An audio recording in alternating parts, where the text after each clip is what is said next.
Welcome back as we take a deep dive this morning into Mental Awareness Month. And it happens every October here in South Africa, thankfully. And at the forefront of mental health advocacy is none other than Cape Mental Health, an incredible, I'm going to call them a movement. And a driving force within that movement is Dr. Ingrid Daniels, the organization's CEO. She joins us to get back to work, really, because that's all you do, Doc. And thank you for doing that. First of all, how are you? I have to ask these questions in these crazy times, this polarized world that we find ourselves. How are you doing?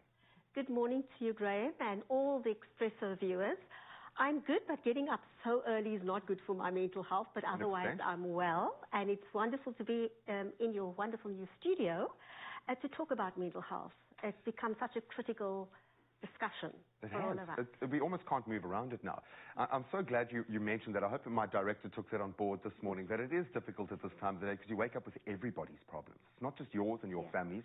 We have a shared experience, and I know how tough it is for South Africa. It's the baseline of South African life, the world at the moment, but South Africa in particular, it is tough. This year, it feels like a maturation. It's not just about talking about the nice-to-haves, about the great notions. It's about how can we make this practical in the very DNA of our fabric. Where are we when it comes to the importance of mental health within society? Because it feels like legislation. This is a basic human right. Absolutely. As you know, the theme for this year is mental health is a universal human right. And it doesn't only apply to people with a lived experience of a mental health condition. It applies to all of us. Our society, yeah. All of us. We are affected by so many adverse conditions in our country at the moment. You know, we've seen a spike in poverty, crime, unemployment. These are all adverse, negative factors. And trauma. Trauma, absolutely. Generally, I suppose we represent, I always use the analogy, the tip of the spear, but we meet a lot of the people that are living through some of the darkest moments like that. How bad is it? When we talk about numbers, how many people, in your estimation, I know it's difficult to have a hard and fast black and white, but how many people are struggling with mental health and sitting on the wrong side of being able to control that, do you think? How widespread is it? It's significantly wide, and obviously the prevalence has increased. So 1 in 4 persons live with a mental health condition. 1 in 4? 1 in 4, and it's the third highest burden of disease in South Africa, that with neurological conditions. So it's very significant, and obviously the prevalence has increased over the past 3 years. Post-COVID, I mean, COVID and post-COVID, and then, you know, all the other socioeconomic factors in our country. That speaks to, okay, it's time for I'm going to use as many analogies as I can, for the tires to hit the tar now. We actually need to see this represented in legislation, in administration of medical aids, those sorts of things. So what are the rights of someone living with a mental health issue of some kind? I know it's a sliding scale, but what rights do you have if you are one of those, as you mentioned, very prevalent group of people that are being adversely affected? So you have, first of all, the right to access mental health care in your community, where you live. Just like medicine. Just like medicine. You know, in fact, mental health is an integral component of health. It's really important. It's almost a step before medicine, Absolutely, and it affects everything. It affects the way we think, the way we feel, the way we react, the way we behave. It affects our functioning. If you have poor mental health, it's going to impact on every aspect of your life. And so the right to access health, and mental health specifically for those with a lived experience, is of critical importance. We know the earlier you access mental health care and services, the better the outcomes. It's a gateway into a whole different kind of, and we keep using the term lived experience, but that's ultimately what it will lead to. Where are we getting it wrong? We'll look at the positive side of this conversation moving forward, but right now, who's most at danger is maybe where I should start with this. Who do we need to focus on protecting the most? Our children and our youth. They are the most vulnerable, and we've seen an increase in prevalence amongst our children and our youth, and they are the ones that we need to be focusing on.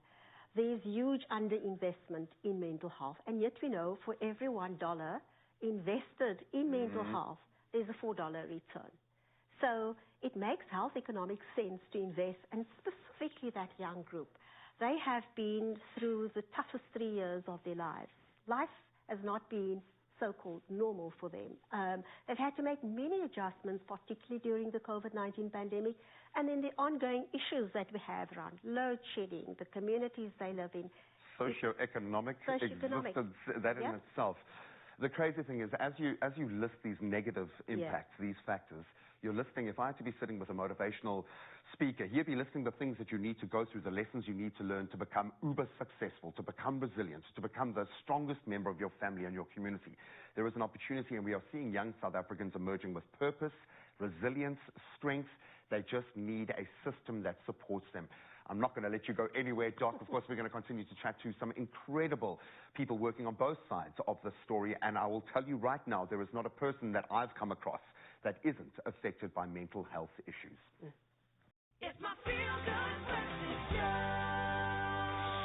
Oh, you can see by the size of my smile how happy I am to be having this discussion, how happy I am that you are a part of it, and likewise our next guest. We are talking about the importance of mental health advocacy, talking about it, the work being done by the incredible movement that is headed up by Cape Mental Health, because it is a movement now. There are too many role players, and we are now joined by a very familiar face and one that I absolutely love. It's also gorgeous. She's played with our emotions for long enough. Let's play with hers. Of course, we know her from Seven-Alarm, and now she joins us for a very serious and I'm sure a little bit lighthearted conversation around mental health. Please welcome Melanie Bois. Pew, pew, pew, pew, pew. The first time I introduced you on a stage, probably about 15 years ago at an SABC Rand show, road show or something, I can still see that same glint in your eye. There is something very powerful about your energy that you get to transfer through your characters, which is wonderful. This feels different. This is you being very vulnerable. Yeah. Because it's all you. Exactly. Talk me through your mental health journey. Why have you arrived? Why has this manifested for you? So my journey started in 2015, most probably before, but I lost my sister and nephew to suicide 3 months after each other. Wow. And same year was diagnosed with bipolar, total mental breakdown about 3 times, and eventually was diagnosed firstly as depression, then bipolar, and it's a tough thing to actually accept. And people always ask me, but why do you talk about it? I can't even answer that because it just happened. It was just needed for me to heal, and it was important for me to talk about it. You had to process it. Exactly. I went through a similar sort of thing. I wanted to ask what that looked like. What did a breakdown look like for you? Well, my first one was basically darkness. I was busy driving on my way to Seven-Alarm, and I started crying, and everything went dark around me. I didn't know where I was. Physical overcome. Wow. Yes. My senses, everything just shut down.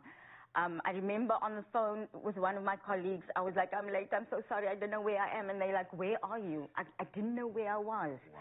And I don't even know how somebody found me, found my car, and eventually I got taken to the hospital. Well, I know exactly what, because you don't realize, you think it's going to be a mental or an emotional breakdown. It's not. Your body gives way as a means of trying to survive the sensory overload that's happening within it. It is a terrifying experience to go through that. Yeah. What did the first step out of that look like? Because you want control, but by being bipolar, that speaks to a complete lack of control where you're swinging up and down. And it doesn't always look like happy, sad, happy, sad. It can all be internalized. Yeah. What was the first step towards trying to get control again? Well, my first step was acceptance. Okay. The first time I was in the hospital, I completely did not accept. Denial. Yes, I was completely, this is not me. I'm not even going to my sessions. I stayed in my room. So I had to accept the fact that this is what has happened to me. Melanie 2.0. Exactly. And it was tough. But that was my first thing. And everybody says, go exercise, but doing that is so hard. Yeah. For me, waking up in the morning, that's a victory. Yeah. That is a victory. I've said that so many times. I've had so many people going through this journey saying the biggest, proudest moment of their life, for me certainly, was getting out of bed on that day. Yes. On that day, getting myself to take that first step. And we often look at the mountain that we need to climb, not just the first few steps that we need to take. Yeah. How do you deal with it now? Because you're honest, very honest about this, which speaks of an element of acceptance and control, despite knowing that we're always going to be at risk. Yes. So it hasn't gone away, but you've got more tools to deal with it. What are those tools? Well, a good support structure. That is so important. And also be not as harder on myself. I tend to be very hard on myself. I have to say to myself, you are amazing, you are beautiful, and it's going to be okay. Not always easy, but my support structure is good. My family, they're in Joburg, I miss them so much, but I have very few friends here that are always there for me, and support structure is the most important thing. And that goes both ways, because I think when you talk about these things, you are helping other people, yes, on a level that is so powerful, but you're also helping yourself process going through these things. We're going to continue our chat. I would be interested to know if there were warning signs that you should have listened to. Maybe those moments, maybe a scene that you were shooting that just sent you onto that other planet. Maybe there is a warning sign playing out in your own life right now. We talk about that gut feel, that voice inside of you. You know yourself better than anyone else, even if you're losing control. You are still the first point of contact. So just have a little moment right now to think about that. Don't pass any judgments, certainly not self-judgments. We are talking about mental health, all of us, together today.